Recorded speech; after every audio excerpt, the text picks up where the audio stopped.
Oi, eu sou o Jefferson Sarmento, de volta com esse vídeo aqui que eu sempre quis fazer, para falar sobre Drácula de Bram Stoker. Estou falando do livro Drácula de Bram Stoker e não do filme de 1992 dirigido pelo Francis Ford Coppola, aquele com Gary Oldman, o Keanu Reeves, Sir Anthony Hopkins.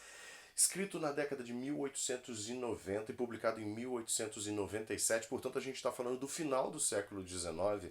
Drácula de Bram Stoker é um dos romances mais publicados, mais revisitados, adaptados. Ele já foi revisitado e inclusive ridicularizado. Mas ser humano nenhum pode se dar o luxo de simplesmente não ler Drácula de Bram Stoker. Até aquelas pessoas que não gostam de histórias de horror, elas precisam ler esse livro. Criança, a gente está falando de um livro que jamais esteve fora de catálogo desde que foi lançado lá em 1897. Mas como o escritor irlandês Bram Stoker teve a ideia para escrever essa história? Mais do que isso, de onde ele tirou a ideia de escrever a história de forma epistolar, que para mim foi uma das decisões narrativas mais importantes que ele poderia ter lançado mão. Como é que foi o processo de escrita de Drácula? Como é que ele foi recebido quando o livro finalmente foi lançado? E mais do que isso, mais do que tudo, como é que Drácula de Bram Stoker, o livro e o personagem chegaram à importância que tem hoje para a cultura pop, para a cultura do mundo em geral? Segura aí 5 segundinhos só, se aproveita e já clica aí no gostei desse vídeo, que eu volto já já, logo depois da vinheta. Não corre e não vai embora não, senão o Drácula te pega.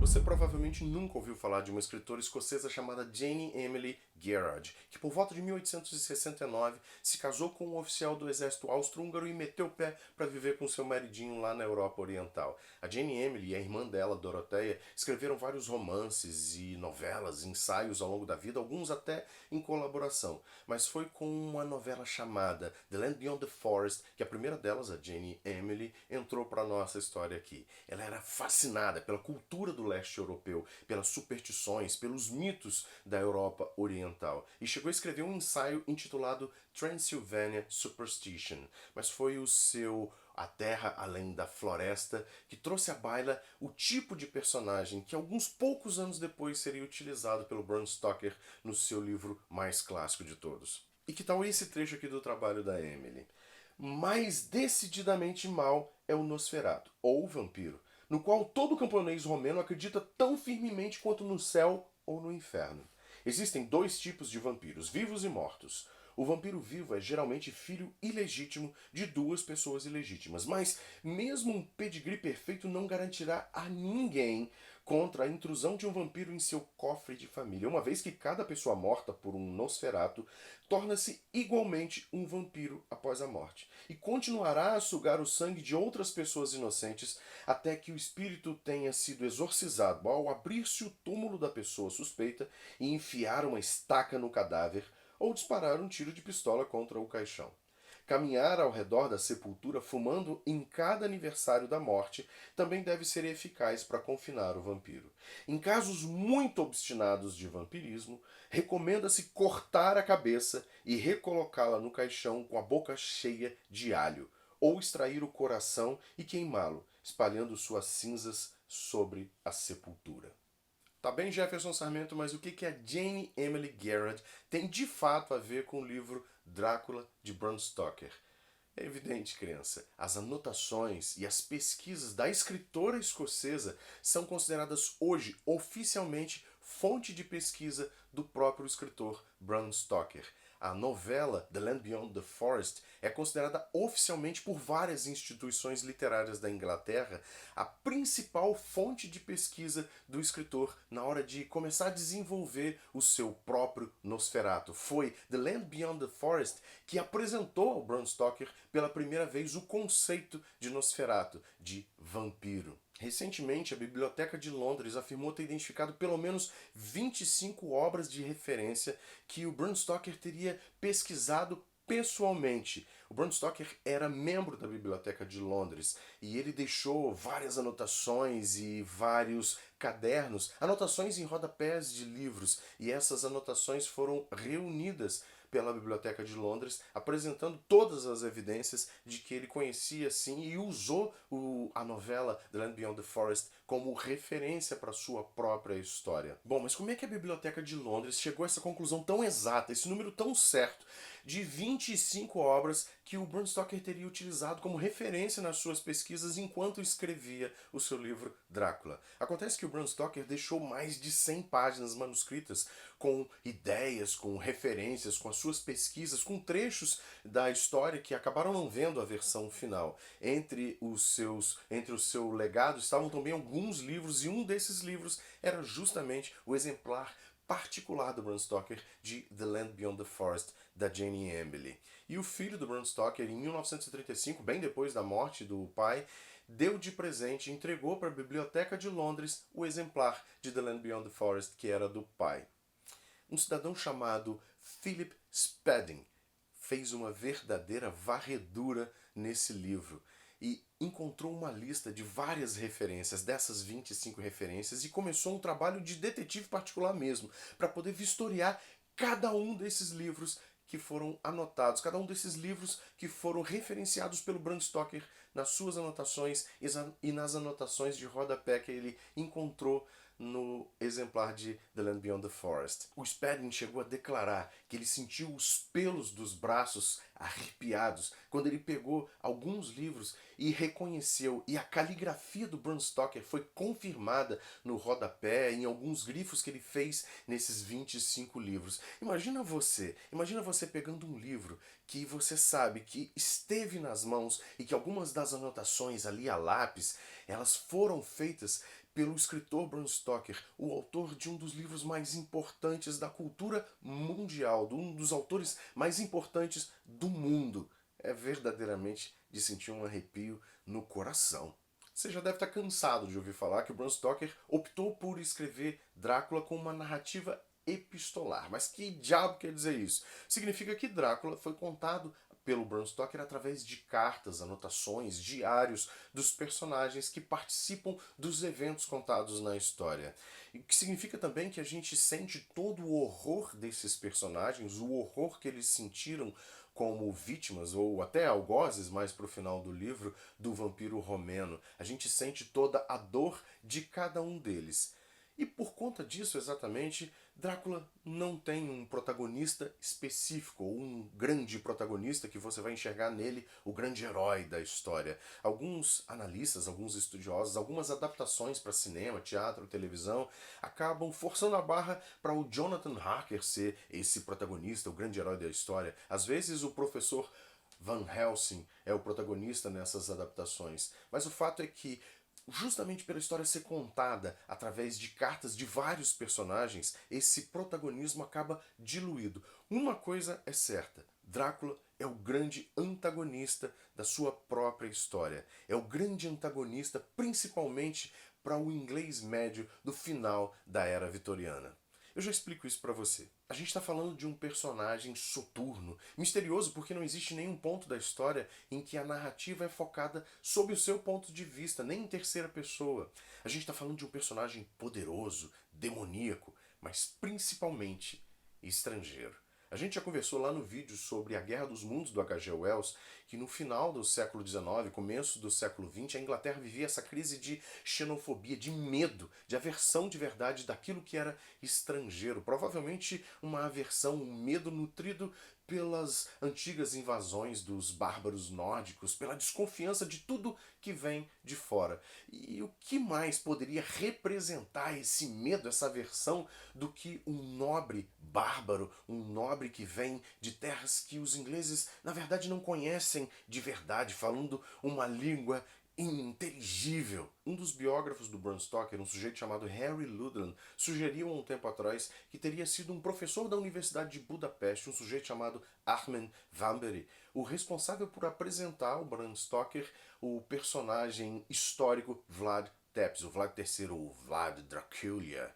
Só que essa ideia, mesmo tendo se popularizado muito na década de 1960 a 1970, ela nunca encontrou documentação factual para comprovar esses ditos, essas histórias. Nenhuma anotação do Bram Stoker cita esse professor ou essa teoria, essa informação. Nenhum documento, nenhuma publicação do professor Armin cita o Vlad Tepes ou cita Drácula ou essa amizade com o Bram Stoker. Mesmo assim, Abraham Van Helsing, o professor caçador de vampiros, teria sido inspirado exatamente nesse professor, nesse Armin. E é citado, inclusive, num trecho da história, num trecho do livro, quando o Van Helsing cita uma informação sobre o amigo lá de Budapeste, esse professor de Budapeste, chamado Arminius na história. As anotações originais do Bram Stoker, e eu repito, são mais de 100 páginas manuscritas,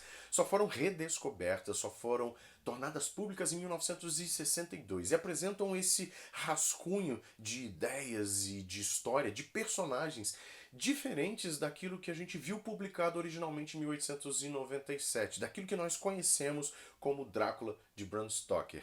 Nesses rascunhos, o Bram Stoker tinha ideia de criar esse professor alemão chamado Max Windschöffel, que estaria em luta, estaria em perseguição ao conde Vampir da Estíria. Isso, na ideia original, o vampiro viria não da Romênia, mas da Áustria.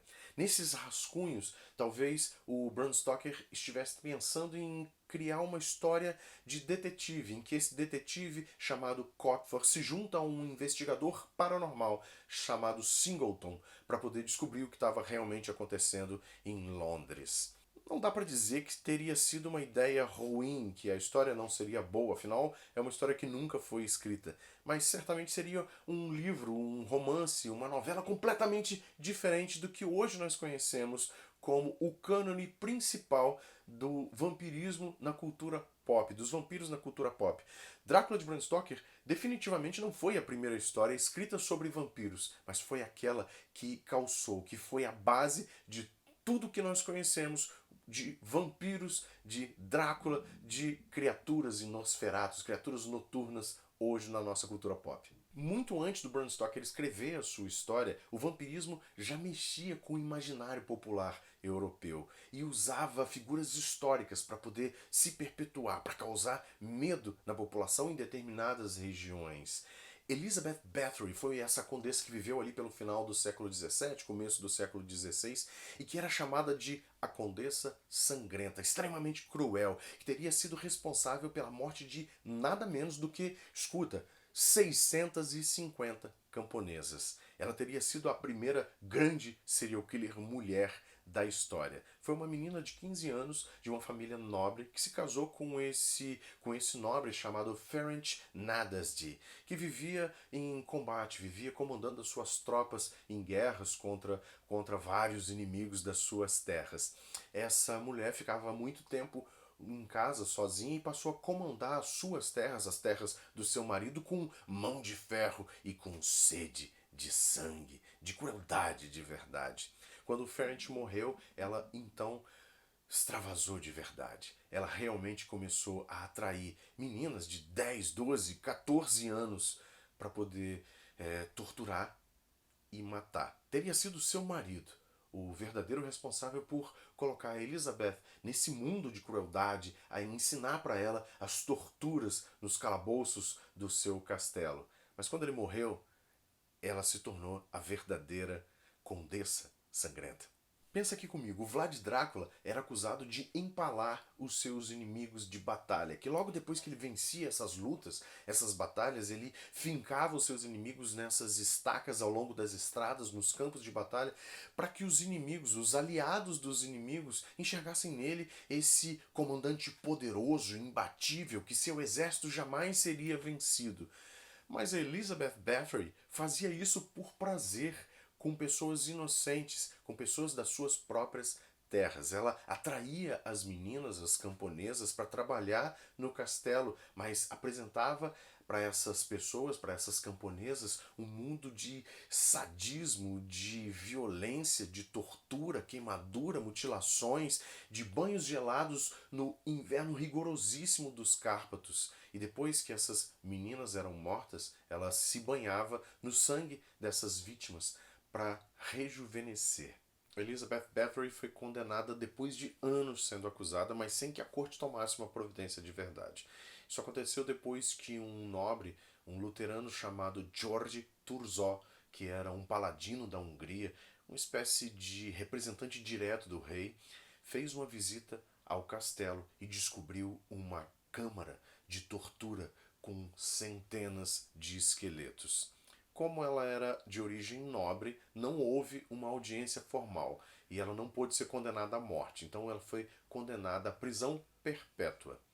Só que depois de 4 anos, o corpo dela foi encontrado dentro da própria clausura, que era esse buraco na parede com uma porta e uma abertura só para entrar a comida. Entre os livros que o Bram Stoker utilizou para poder fazer as suas pesquisas está um certo The Book of Werewolves, que é um ensaio sobre licantropia datado de 1865, de um sujeito chamado Sabine Baring Gould, um estudioso inglês com mais de 500 obras publicadas. Nesse livro ele descreve como os lobisomens são, nas suas mais variadas regiões, a mitologia ao redor dos lobisomens, estuda casos supostamente reais e fala inclusive sobre a Elizabeth Bathory.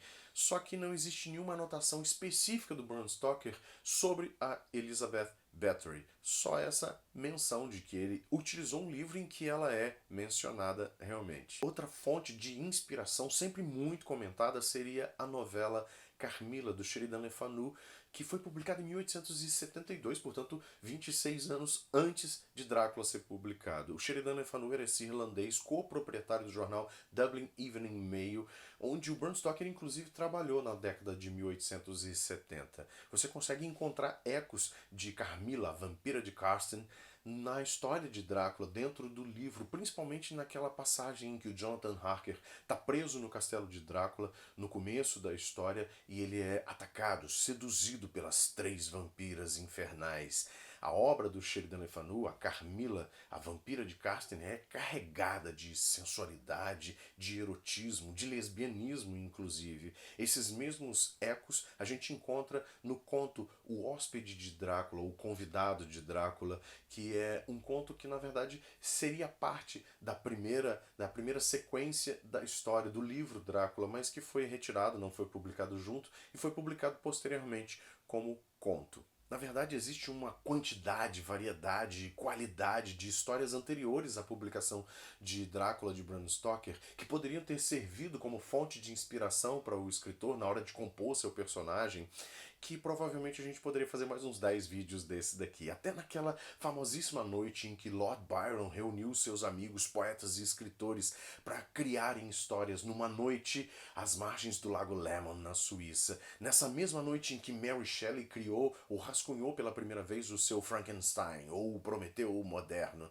Nessa mesma noite de 1819, John William Polidori teria escrito a sua novela The Vampire, uma espécie de progenitora do gênero vampiro romântico. Nessa história, um lord inglês chamado Aubrey encontra um amigo à beira da morte. Esse amigo faz com que o Aubrey jure que jamais vai contar em casa, lá na Inglaterra, que morreu. Bom, o Aubrey volta para casa, preso à sua promessa, e logo depois que ele chega, o amigo também chega. E ele precisa decidir se vai manter a sua promessa ou não, porque esse amigo, que está morto, também está noivo da sua irmã.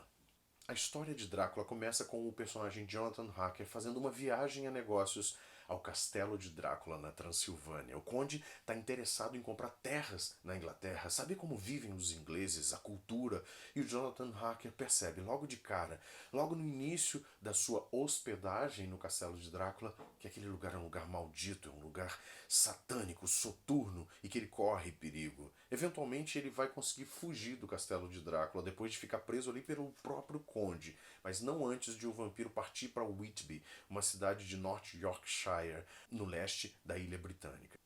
Bom, como eu disse, a narrativa toda é feita em cartas, diários, relatos dos personagens humanos da história. A partir do momento em que o navio Demétrio, que estava levando o conde para a Inglaterra, colide contra a costa britânica, as vítimas começam a se avolumar. O próprio diário de bordo do navio Demétrio serve como relato de que uma coisa terrível, uma criatura malvada, realmente carregada de malignidade, veio junto com eles, junto com a tripulação que não chegou viva. Na verdade, o navio bate contra a costa britânica com absolutamente alma viva nenhuma. Alguma coisa veio com eles para a Inglaterra.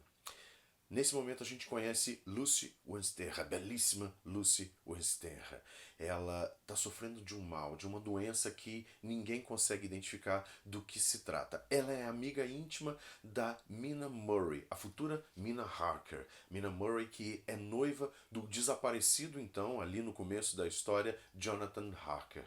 A família da Lucy e alguns pretendentes, porque ela é uma mulher belíssima, desejada, e vários homens querem cortejá-la. Bom, esses pretendentes e a família recebem a visita, a ajuda, o auxílio do professor Abraham Van Helsing, que logo no início, logo de cara, se não no exato momento em que bate os olhos na pobre Lucy, ele percebe de cara que tipo de mal, que qualidade de mal, que profundidade de mal está cometendo a pobre da Lucy. Ainda que seja um clássico gótico da virada do século XIX para o século XX, Drácula é um livro instigante, rápido de ser lido. A leitura é realmente fluida, é realmente enigmática em vários pontos, te faz querer continuar lendo, querer conhecer o próximo relato, o próximo ponto de vista do próximo narrador a todo instante. A mãe do Bram Stoker, quando leu os originais do filho, os originais de Drácula, entendeu que ali existia assim, uma história muito assustadora,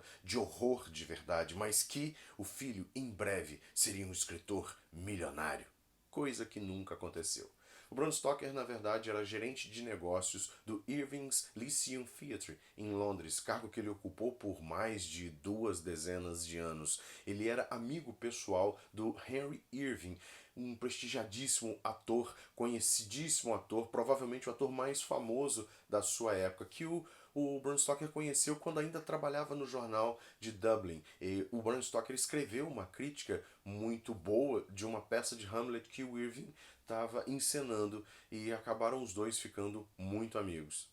O fato é que Drácula acabou sendo publicado nos Estados Unidos muito depressa, só que por conta de um erro bobo na hora de fazer o registro da obra lá nos Estados Unidos, na terra do tio Sam, acabou que Drácula entrou para domínio público imediatamente após a sua publicação. E o Bram Stoker não ganhou um tostão no mercado editorial americano. O escritor era casado com Florence Belcombe, que ficou muito famosa anos depois da morte do Bram Stoker, que foi em 1912, quando ela entrou com uma ação judicial contra os realizadores do filme alemão Nosferatu, de Murnau, de 1922.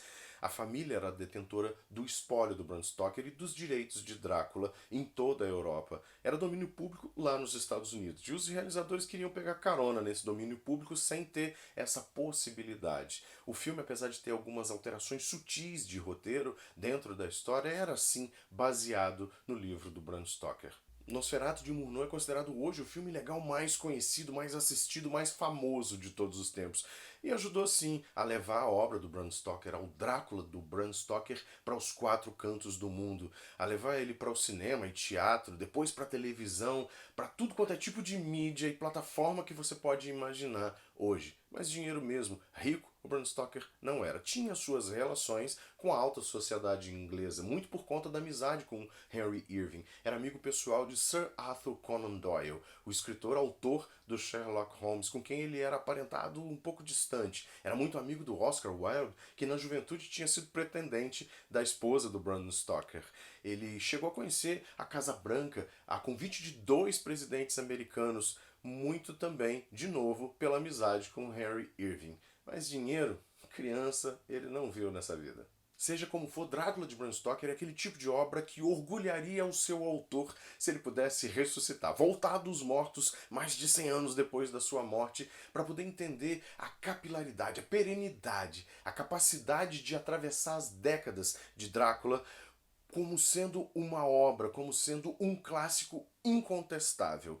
O bisneto do Bram Stoker, a partir de 2009, publicou pelo menos 2 livros e algumas anotações do seu bisavô com a ideia de voltar ao original, às anotações originais do Bram Stoker e criar novas histórias ou histórias dentro daquele universo que respeitassem a criação do seu avô. Ele utilizou essas anotações originais, inclusive aquelas anotações em que o Bram Stoker comenta a notícia de jornal de que um menino de Londres, da Londres vitoriana, costumava colecionar insetos em potes de vidro, uma referência direta ao Renfield do livro original. 120 anos depois da publicação original, da primeira publicação de Drácula de Bram Stoker, é certo a gente afirmar que provavelmente Anne Rice, Stephenie Meyer, Guilherme Del Toro, Charlene Harris, o nosso André Bianco, não teriam construído as suas histórias, não teriam contado as histórias que eles contaram se não fosse o Bram Stoker, se não fosse o original, o Drácula original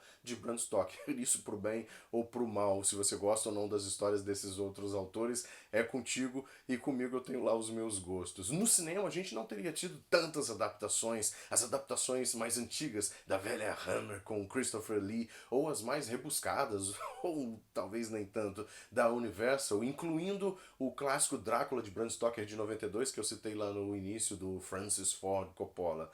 O certo, minha querida, o certo é que Drácula é o personagem mais importante, talvez seja o personagem mais importante da cultura pop, mais adaptado, reinventado, mais utilizado. E a culpa disso, o mérito disso, é todo desse cidadão chamado Bram Stoker. Eu espero que você tenha gostado desse vídeo aqui. Eu sei que ele ficou um pouquinho longo, ficou bastante longo, mas eu queria deixar esse vídeo aqui como uma espécie de pedra filosofal. Não só porque eu sou fissurado, apaixonado de verdade pela criação do Bram Stoker, pelo Drácula de Bram Stoker. Criatura, história, escritor, mas também porque eu queria que esse vídeo fosse uma espécie de referência para qualquer outro vídeo que eu vá fazer em que exista um livro ou um filme em que o personagem principal, ou o personagem, ou o vilão dessa história seja um vampiro. Toda vez que eu citar um vampiro em algum filme, eu queria que esse vídeo aqui servisse como base, como um ponto de partida para comparar com qualquer outro tipo de história. Não só comparar, mas também desenvolver ou evoluir qualquer outro tipo de personagem vampiro a partir dessa história.